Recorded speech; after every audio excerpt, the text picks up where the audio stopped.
Pajjiżna se jqum l-okkażjoni fl-isfida tat-tibdil fil-klima. Dan l-impenn kien ċar fil-messaġġ tal-Prim Ministru Robert Abela waqt kollegament telefoniku fuq One Radio. Il-Prim Ministru qal kif diġà bdew isiru bidliet importanti li waslu biex illum Malta hija l-inqas pajjiż li jniġġes minn fost is-27 stat membru tal-Unjoni Ewropea għal kull persuna. Dr. Abela qal li dan qed isir hekk kif Gvern Laburista waqqaf il-power stations jaħdmu bl-akbar żejt li jniġġes u qelibhom għal gass. Il-Prim Ministru qal kif il-Gvern huwa impenjat li jkompli inaqqas l-emissjonijiet fil-futur fosthom bit-tieni interconnector.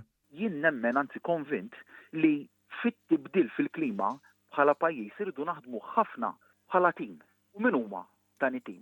L-awtoritajiet, settur privat, plejer kruċjali f'dan it-tim u individwi diversi. Dr. Abela innota kif pajjiżna huwa kompletament ħieles mill-faħam u l-heavy fuel oil, b'differenza għal xi pajjiżi Ewropej li għadhom jużaw dawn is-sorsi li jniżġu. Dr. Abela qal kif il-Gvern se jinċentiva lil privat għal aktar għażliet favur l-ambjent. Hawnhekk il-mexxej Laburista semma kif dan il-Gvern nieda diversi skemi biex jinvesti f'enerġija alternattiva. Fosthom tal-ikbar pakkett ta' inċentivi u rriveda anke ftehimiet ta' feed-in tariffs skaduti ta' Gvern Nazzjonalista li minnhom gawdew eluf ta' familji Maltin u Għawċin. Elenka inċentivi għax-xiri ta' karozzi elettriċi u solar water heaters u fakkar kif eluf ta' studenti u anzjani qed igawdu minn trasport pubbliku b'xejn.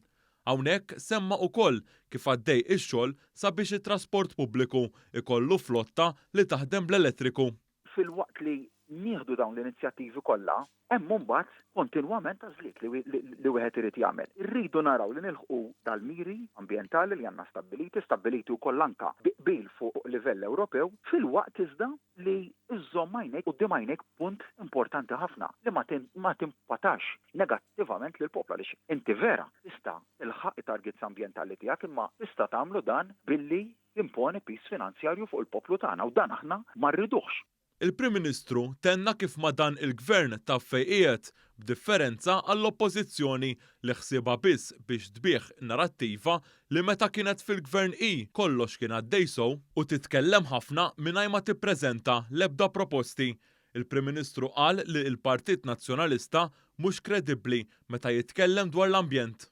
Fi żmien l-amministrazzjoni Gonzi u n-nies li għandu madwaru l-kap tal-oppożizzjoni tal-lum, l-emissjonijiet mis-settur tal-enerġija biss kienu żdiedu taf kemm b'10% kienu żdiedu. Perfetti maħniex le. Iżda naqasna l-emissjonijiet mis-settur tal-enerġija b'40%. Waqt l-istess intervista, il-Prim Ministru Robert Abela qal kif dan il-Gvern mexa bl-eżempju waqt il-ġlieda tal-pandemija. Spjega illi għaliex dan il-Gvern kien bil-għaqal u kellu programm ta' tilqim b'saħħtu, pajjiżna kien f'pożizzjoni komda biex jingħataw 40,000 doż tal-vaċċin u 40 rapid test lil Libja.